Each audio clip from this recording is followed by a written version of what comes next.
আসসালামু আলাইকুম। Alam smart private কেয়ারের পক্ষ থেকে সকলকে স্বাগতম। আজকে নবম ও দশম শ্রেণীর সাধারণ গণিতের অনুশীলনী 16 এর একটি গুরুত্বপূর্ণ নৈর্ব্যক্তিক প্রশ্ন নিয়ে এসেছি। এই প্রশ্নটি কিভাবে অল্প সময়ের মধ্যে করা যায় সেই ট্রিক্স তোমাদের দেখাবো।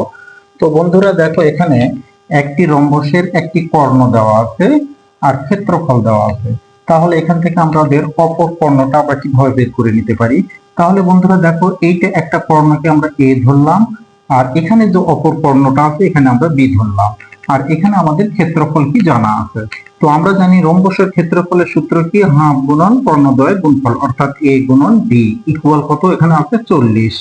তাহলে এখানে দেখো বন্ধুরা, এখানে হাফ গুণন এ কত ধরেছি আমরা 8 গুণন এখান থেকে আমাদের বি অর্থাৎ অপর কর্ণ বের করব। তাহলে এটা দ্বারা যদি এটাকে কাটাকাটি করি তাহলে কত হয় 4। তাহলে এখানে 4b ইকুয়াল কত 40। তাহলে অতএব এখানে b ইকুয়াল 4 দ্বারা ভাগ করলে কত হয় 10। তাহলে 10 কোথায় আছে বন্ধুরা? দেখো গ নাম্বার অপশনে আছে।